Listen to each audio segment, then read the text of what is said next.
Hey guys! Today we're diving into another truly horrifying case. If you want to support my channel, make sure to subscribe and stay active. It really helps me out.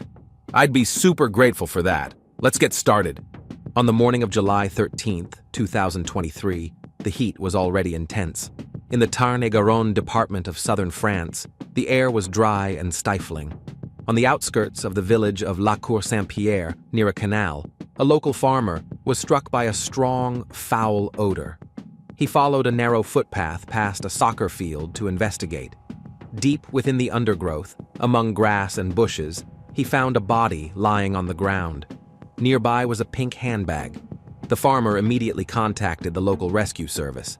Within an hour, law enforcement officers began securing the scene and surveying the area. Inside the bag, they discovered an ID belonging to a 21-year-old woman named Marine Payou, who had been missing since June. The victim's identity was yet to be officially confirmed. Marine Payou was born and raised in Occitania, southern France. At the time of her disappearance, she was 21. She and her boyfriend were renting an apartment in a commune north of Haute-Garonne, near Toulouse. She had two older brothers, Nicolas and Jonathan, and was particularly close to Nicolas, sharing personal experiences with him. Her parents divorced when she was a child, and in 2020, her mother passed away, a loss that hit the family hard, especially Maren. While she rarely spoke about it openly, she often shared quotes on her Facebook page relating to grief. After her mother's death, Maren stayed nearby with her father, with whom she maintained a close bond, despite his later health problems. Since at least January 2020, Maren had been working at a nursing home. Though details about her job are limited, reports indicate she was diligent, showed up for shifts regularly, and the role demanded emotional resilience and physical stamina. Maren was active on Facebook, regularly posting personal quotes filled with feelings and reflections, sometimes philosophical. In the months leading up to June, her activity slowed, but she still posted and updated photos. On June 11th, 2023, she shared a cover photo celebrating 2 years with her boyfriend. 2 days later, on June 13th, she changed her profile picture with the caption, "A smile can hide a lot: fear, pain, sadness. But it shows one thing: strength." Though her life seemed calm on the surface, behind the scenes she was struggling, a fact evident from her posts and online behavior. Some close to her noticed she seemed tense, but few understood how deeply. On the evening of June 16th, 2023, Maren spent time with two people, a friend and a family acquaintance named Laurent. The gathering took place in Vieux-Moulins-sur-Tarn, about a 20-minute drive from her father's home. At the end of the evening, Maren got behind the wheel of her gray Ford Fiesta and began dropping off her companions. Around 2 a.m., she dropped her friend off in the town of Fronton. Then she headed toward La Bastide Saint-Pierre, where Laurent lived. She drove him home, parked, said goodbye, and, according to her brother Nicolas, sent him a goodnight message shortly after. After that, she entered her father's house. Maren's father later confirmed he heard the front door open during the night. He didn't get up, but remembered the distinct sound of someone coming in. That was the last known moment of contact with Maren. On the morning of Saturday, June 17th, 2023, Maren's father woke up around 9 a.m. Right away, he noticed something strange. The room where she was supposed to sleep was empty. The bed looked untouched, and her belongings were gone. The only thing left behind was a raincoat hanging separately. Both suitcases she had brought with her a few days earlier, after moving out from her boyfriend's place, were missing. Her car was also not parked outside. The situation felt off. He tried calling her, but every call went straight to voicemail. He kept trying throughout the morning without success. Then he started reaching out to Maren's friends and acquaintances, including her boyfriend. Nobody had heard from her since the evening of June 16th. No one had received texts or calls. Realizing he couldn't locate her, Maren's father called Nicolas, who was on vacation at the time. Nicolas listened, then suggested that maybe Maren had just taken off for a bit of time alone. It wasn't totally in character for her, but still within the realm of possibility. He told his father not to panic, hoping she would check in soon. Meanwhile, her father kept trying to reach out to anyone who might know something. The fact that Marin's belongings were missing and she was unreachable made him more and more concerned. By midday, it had been over 12 hours since her last confirmed contact, with still no sign of her. Her father then went to the local station in Grisol and officially reported her missing. The report was filed on June 17th. Later that night, Nicola returned from vacation. He got in around 11 p.m. and went straight to his father's house. Marin was still gone. Her belongings were still missing from the room she had been staying in. All attempts to reach her remained unanswered. At that point, the family knew something was seriously wrong. Marin had never disappeared without letting someone know. Her behavior seemed completely out of character. The fact that she took her luggage without informing anyone was strange. She wasn't known to make sudden moves without explaining. Yes, she was 21 and free to make her own decisions, but this didn't match her usual pattern. The missing car added to the alarm. Marin had clearly left with the intent to go somewhere. But there was no sign of where she was headed or what her plan might have been. The situation remained murky. The packed bags could have suggested she left voluntarily. But the silence, no phone activity, no messages, was deeply unsettling. The family began to wonder, was it a spontaneous choice or something more deliberate? Did she have a destination, or was it an emotional reaction? Without any information about her whereabouts, the questions went unanswered. On June 18th, 2023, a full day after Marine Payou was last seen, the authorities began checking digital data. They focused on her cell phone, online activity, and bank records. It didn't take long to learn that the last signal from her phone was recorded on the morning of June 17th, around 8 a.m., by a cell tower near the town of Montauban. After that, the phone went completely dark. Calls started going straight to voicemail, and there was no sign of it connecting to other towers. At the same time, investigators reviewed her online activity, focusing especially on her Facebook profile, where she used to post frequently. The last trace of any digital presence was around 6 a.m. on June 17th. After that, there were no logins, posts, or any other online actions. A review of her financial records showed that there had been no transactions, no withdrawals, deposits, or purchases since she went missing.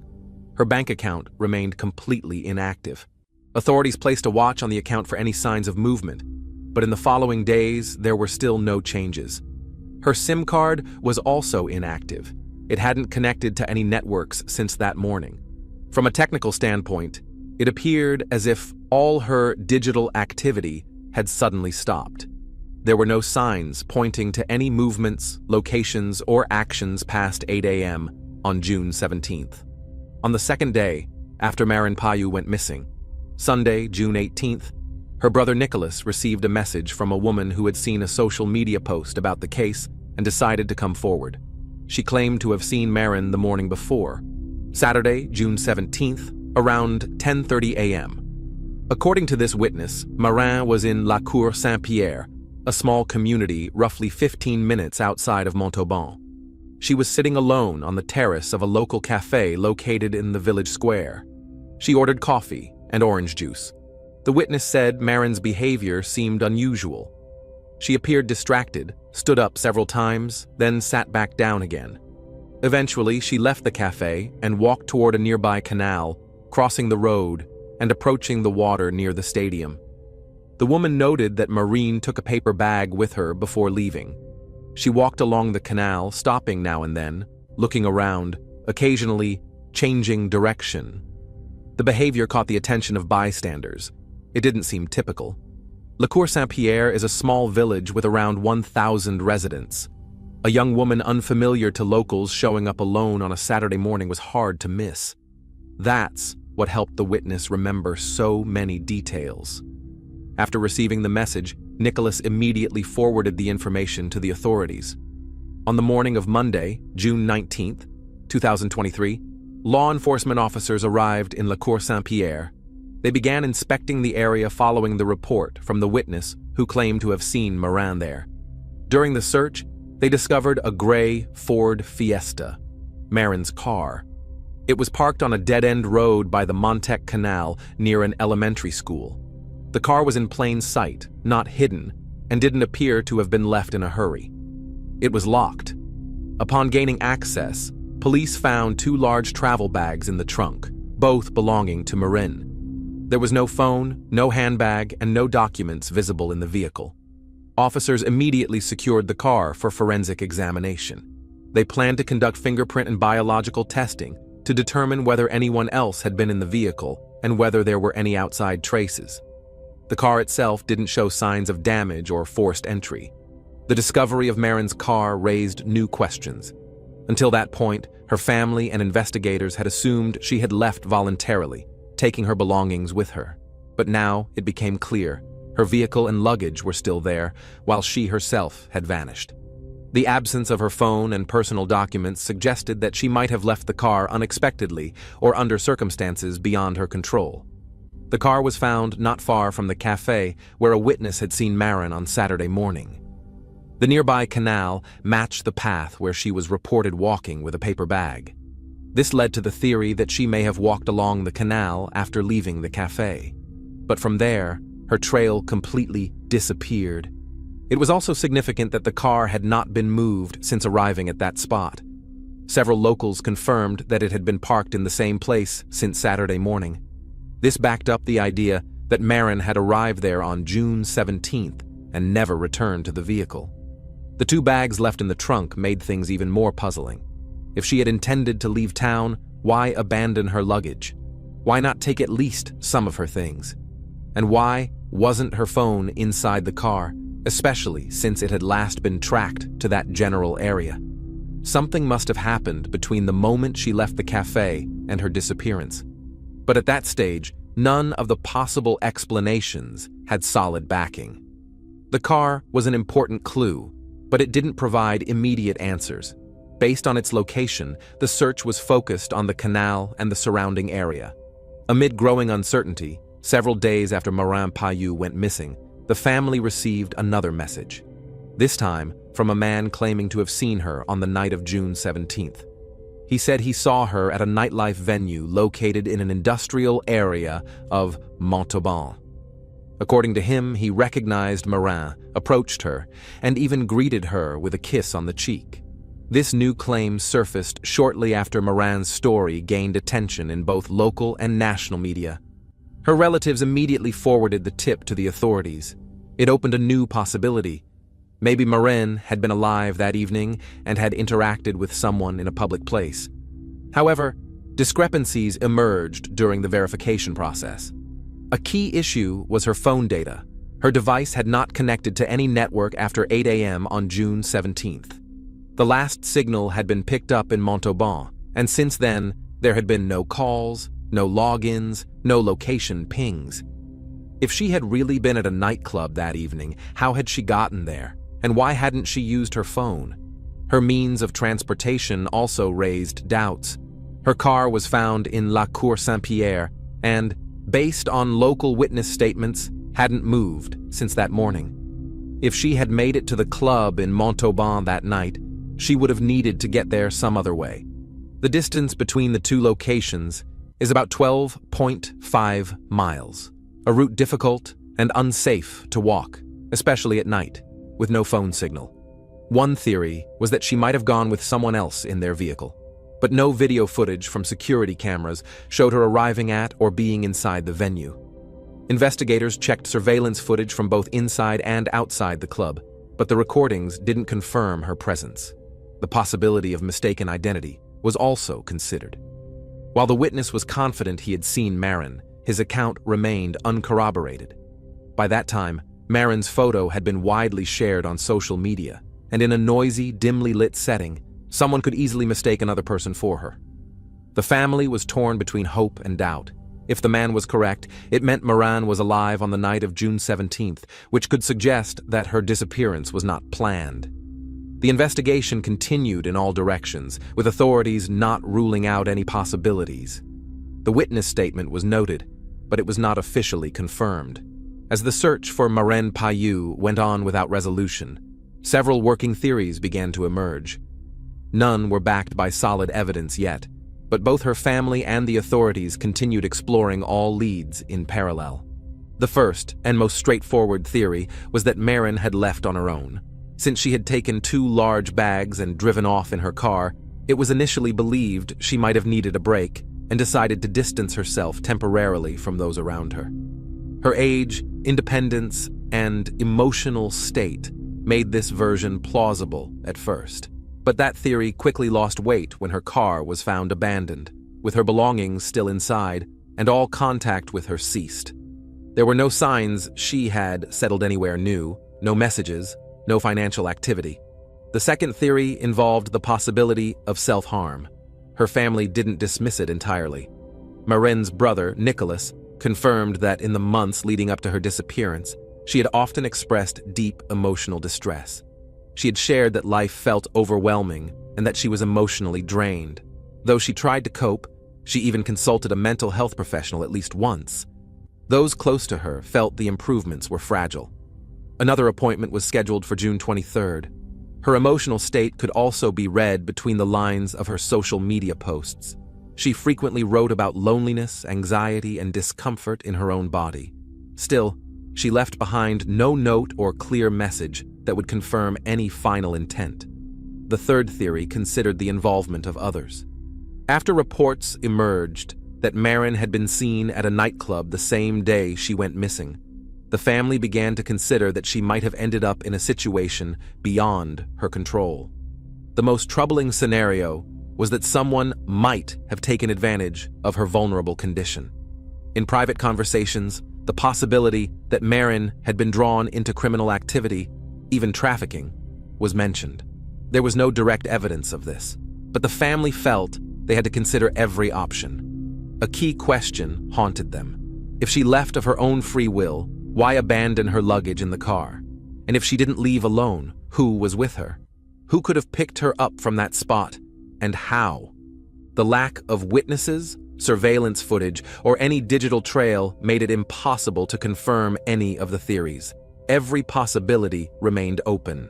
From June 17th to July 13th, 2023, Maren Payu's family lived in a constant state of uncertainty. Each day passed in the desperate hope of finding even the smallest clue about where she might be. Law enforcement continued their investigation, reviewing digital footprints, tracking potential movements, and following up on every lead. At the same time, her family launched their own search efforts. Nicholas, Maren's brother, led a public campaign through social media. He posted appeals for help, shared her photo, and urged others to spread the word. His efforts were joined by followers, locals, and volunteers. Posters with Maren's face appeared across Montauban and neighboring communities. Some helped by putting up flyers, others shared her story in local online groups. Despite the wide outreach, no credible new leads came in. Every day of searching turned up nothing. The silence was deafening. No sightings, no signals, no trace. It was as if Maren had vanished without a trace. Nicholas lived in constant stress. He tried to return to work, but sleepless nights and anxiety made it impossible. Each new day without answers felt heavier. He stayed in regular contact with law enforcement and followed every message or tip that might offer clarity. But there was no breakthrough. Maren's disappearance remained a mystery. On July 13th, 2023, 27 days after Maren Payu disappeared, there was a pivotal development in the case. That morning, a local farmer headed toward the brush near the canal and a nearby sports field. For several days, he had noticed a persistent odor in the area, which he initially thought was due to a dead animal. But on this day, he decided to investigate and stepped deeper into the vegetation. Roughly a quarter mile from where Maren's car had previously been found, he discovered a body. It was lying on the ground, partially hidden by thick undergrowth. Close by was a pink handbag. Inside, authorities later found an ID belonging to Maren Payu. The farmer immediately contacted emergency services. Police and investigators arrived quickly. The area was secured, and a full scene inspection began. The body was in an advanced state of decomposition. Early observations suggested it had been there for several weeks, exposed to summer heat and the elements. Despite the condition, the ID and clothing gave strong initial indications of the person's identity, even before official confirmation. That same day, Nicola Payou, Marin's brother, was contacted by investigators. They informed him that a body had been found and that it was very likely his sister. He was at home at the time. Though the formal identification process was still ongoing, he understood this was the news he had feared. Later, forensic analysis confirmed the identity through documents and physical characteristics. The body had been located within the active search zone, a place that had already been swept using search dogs, drones, and divers. However, the dense brush and uneven terrain made access difficult. The area also couldn't be seen from the air due to heavy foliage. For the family, this confirmed the worst. Marin's father and brothers, especially Nicholas, were in shock. Nicholas later shared that he had been alone when he received the call and described the moment as life-stopping. He couldn't resume his normal routine. Everything came to a halt. After weeks of searching, spreading awareness, and clinging to hope, the confirmation of Marin's death marked the end of one chapter and the beginning of another, figuring out what happened and why. The circumstances surrounding her passing would be examined through official investigation and forensic review. Following the discovery, investigators focused on reconstructing Marin's final known movements on June 17th. The earlier report from a woman who said she saw Marin sitting alone on a café terrace in La Cour Saint-Pierre that morning became a critical lead. Based on the reconstruction, after leaving the café, Marin likely returned to her car but didn't take anything from it. Instead, she walked in the opposite direction along the water. Witnesses in the area said they saw her cross a bridge before disappearing behind a line of trees. This route aligned with the location where her body was eventually found. During the scene investigation, a paper bag, matching the one she had with her at the cafe, was found near the body.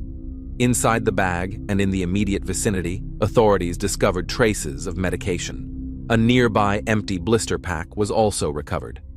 The exact name of the medication wasn't disclosed publicly, but according to information shared with her family, it may have been a strong sedative. Investigators believe Marin remained in that spot from the day she went missing. The state of the body and surrounding items suggested that she passed away shortly after she was last seen at the cafe. Following the discovery, a forensic medical exam was ordered. The autopsy included routine identification procedures as well as an attempt to determine the cause of death. According to the medical examiner, the body was too decomposed to establish a definitive cause. Alongside the initial investigation, a toxicology report was ordered. The goal was to determine whether any medications or other substances were present in Marin's system. This step followed the discovery of pills and an empty blister pack near her body. Given the absence of any visible signs of aggression or forced harm, authorities leaned toward the theory that Marin may have made a personal decision to end her journey. The Montauban prosecutor's office officially confirmed that no signs pointed to outside involvement. There were no indications of a struggle, physical trauma, or movement restraints. As a result, there was no legal basis to pursue a criminal case under statutes related to a violent crime. Marin's family had observed that, in recent years, she had become more withdrawn. After losing her mother in 2020, she rarely expressed her emotions, even though she maintained contact with others and remained active online. The formal investigation concluded with a finding of voluntary departure. The family was left to accept this outcome despite the heavy emotional toll. The answer they had been waiting on for nearly a month came, wordless, but final. After the case surrounding Marine Payou's disappearance and passing was officially closed, her family made the choice to speak publicly. Her brother Nicolas released a statement through social media. He confirmed his sister had been found and thanked everyone who helped during the search. Those who shared her photo, spread the word, and offered support during weeks of uncertainty. He highlighted how critical the internet had been.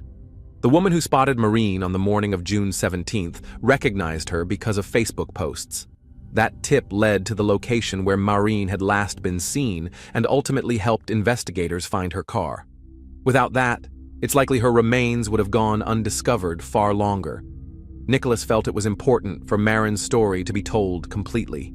He approved the creation of videos and written pieces, not only to honor her memory, but to bring attention to the subject of mental health. He shared his hope that it might help others, those experiencing loneliness or emotional pain, feel less alone. He also wrote a message to his sister. It was gentle, without blame or judgment, only regret and the painful realization that not everything may have been seen in time. He mentioned their mother, who had passed 3 years before Marin's disappearance, and wrote that now they were together again. He hoped that Marin had finally found the peace that seemed so hard to reach during her life. Nicholas ended his message with a call to others. If you're struggling, don't go through it alone. He mentioned the National Mental Health Hotline and reminded people that even a brief conversation can make a real difference. Marin's story didn't leave behind clear answers. There was no note, no definitive explanation. But there were signs, phrases, silences, and moments that all pointed to a single conclusion. This was the closing chapter in the disappearance of Marin Payou, a young woman whose silence became her final message. Thanks for watching, everyone. Your support means a lot to me, and you can help my channel grow by hitting that like button, dropping a comment, and sharing this video. Your engagement really makes a difference. See you soon.